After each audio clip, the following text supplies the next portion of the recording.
So welcome. Today as I said, we are talking about supporting colleagues through menopause while respecting privacy. There's a load of resources in here, and as I usually do, I'll do a little bit of a vote for feedback at the end, but we'll do that after we've had a conversation. So that's myself and Matt, our contact details. So we're talking about menopause today.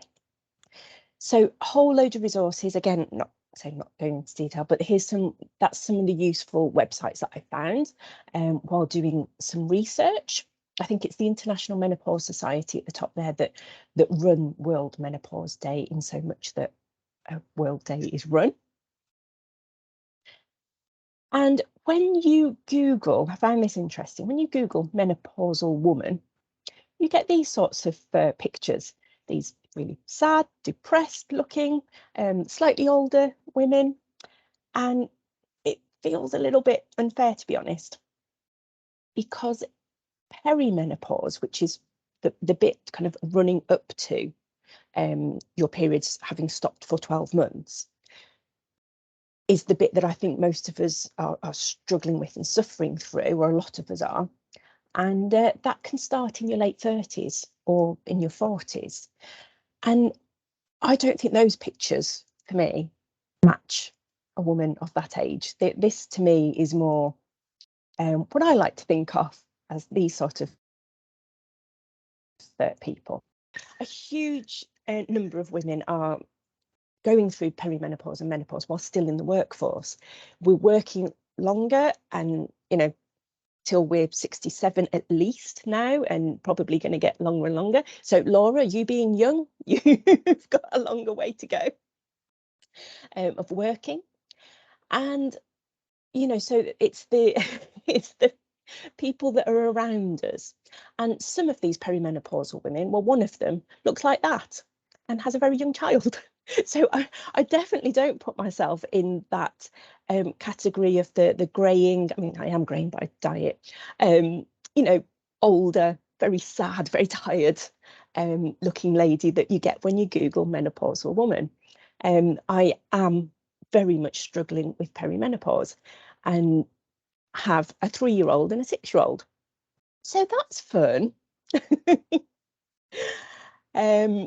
So we talk about menopause support, and we'll hear people talking about policies, we're going to make reasonable adjustments, and then it's like, okay, what else? So we need to know what we're actually supporting women through. What does menopause and perimenopause look like? How does it affect us? So these were the kind of things that I knew before I hit this stage of my life, from my mum and aunties and other people around me, older friends, that these were the kind of things that they were experiencing. What I didn't realise until very, very recently is there's actually a whole load more of symptoms. Am I alone in this? Will you please put your hand up if you also didn't know all of these symptoms existed? I didn't know about the skin changes. I didn't know about the heart palpitations, muscle aches and joints. I didn't know about. I didn't know about UTIs. I'm glad to see there's some hands going up. I think we think of hot flushes and it's quite funny. I was looking forward to that because I am getting acne again. Yes, you see, I've had to put makeup on today because I'm covered in acne again. The heart palpitations is a real worry.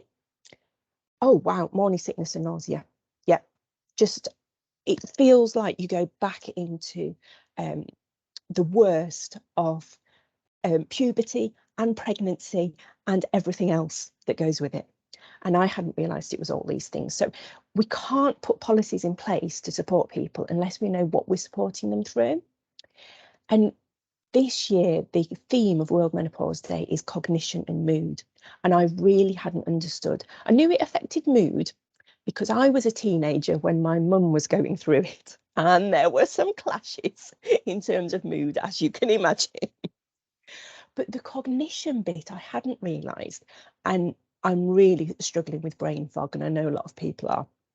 That, forgetting really easy words, forgetting everybody's name, forgetting my children's name, you know, all sorts of things. And this statistic really, really hit me hard. So from this particular research study, they found 1 in 10 women have left work because of the symptoms of the menopause. And if you look around the room just now, the virtual room, how many of us are women? 1 in 10. That would be, you know, a significant number of the people we work with, the people that we know, the people that we connect with. That's a big chunk, and that's really scary. So that's what we want to stop, really. That brings us back to, okay, so let's get a better understanding of what menopause and perimenopause actually looks like.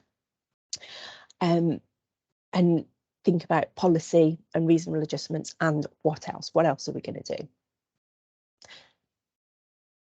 Okay, so a lot of the things that I see in not just this, but the period policies, the menopause policies, any sort of EDI work is what I call the purpose paradox. And I'll explain that in a minute. So the information we're talking about is special categories data. If you know something about someone's physical and mental health, that's special categories data, which is classed as higher risk data because of the harm that people can come to from that being, you know, misused. So that needs stricter processing conditions and controls, a harder, higher bar to reach before you can process this information, and tighter controls around it. And I see the purpose paradox.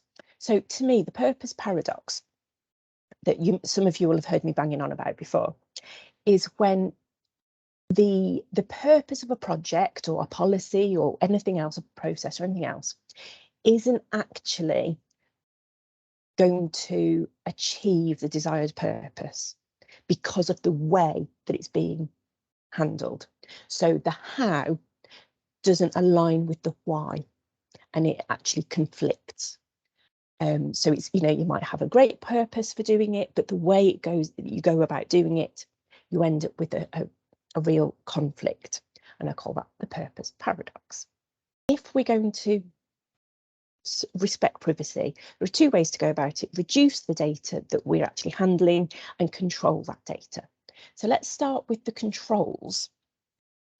If we're going to do it in compliance with, you know, collecting data and using it about women in our workplace who are going through these things, we would have to be thinking about the data protection principles, the rights of data subjects, who are the people whose data we're collecting, and how we move that data around, who we share it with, where we store it, all these sorts of things.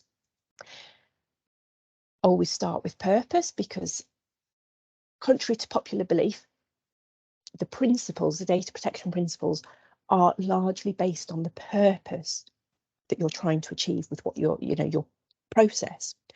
It's not all about security. It's about why are you doing what you want, what you're doing with this data. So that's a list of the principles.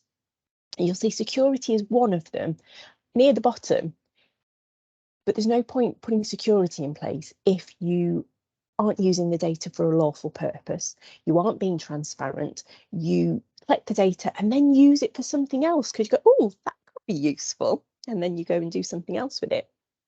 If you're collecting too much, if it's not accurate, you're keeping it for too long. All those things are, they're not going to be controlled by security. There's no point putting security in place if you've not got them right first. Then we look at security, and then we look at accountability, which is kind of proving that you're doing the right things. So I say, won't go into detail about them. Data subject rights. You've got to remember that anyone that you're collecting data from will usually have the right to access that data and object to what you're doing with it, ask you to erase it or rectify it if it's not accurate. So you've got to be thinking, how are you going to have those processes in place? How are you going to make sure people are comfortable with what you're doing and that they know what you're doing? And then transfers. Where are you going to share the data? Are you going to share it with you know, is software providers, app providers. You know, there's a lot of talk, and I won't go on all day, but I could talk about this all day. A lot of talk about tracking periods or menopause symptoms on apps. Now, in America especially, this is really high risk now. As a lot of you know, I was really profoundly affected by the fact I was in Washington, DC on the day that Roe v. Wade was overturned by the Supreme Court there, and was staying with a friend who has a young daughter that she's bringing up in Washington area, well, in Virginia, right next to Washington. And it was just scary to think of the privacy issues, the impact on that if you've got an app that is collecting your period cycle, when there's a gap, does that mean you're pregnant or menopausal, or then your periods start again? What's happening? Have you had an abortion? Are they going to hunt you down? Just, like, as you can see, I can get a little bit wild about this, and I can talk about it all day, so I won't. But that's another thing to think about. Part of that is international data transfers. If you are sharing data with apps or software providers or any other service provider, where's the data going? Is it being stored in the US or in any other country outside the UK or EU that have less protection? And how you handle breaches? Have you got a plan in place for when the worst does happen? Because there will be breaches, and thinking about the types of data that would be involved in this sort of information gathering. So you're saying, do you use an app and hadn't considered those issues? I mean, hopefully in this country it's not as big a risk, but it brings it home, doesn't it? It just does make you think, you know, pen and paper is not going to be hacked. There was certainly a thing that came out yesterday. It was an advert, actually. My partner, who's in the NHS, commented on it, and it was send off now and get data, you know, basically a free health check and all this kind of stuff, and just said how American it was, because suddenly then, if you go down an insurance perspective, well, actually, you know about pre-existing conditions because of X, Y, Z. Yes.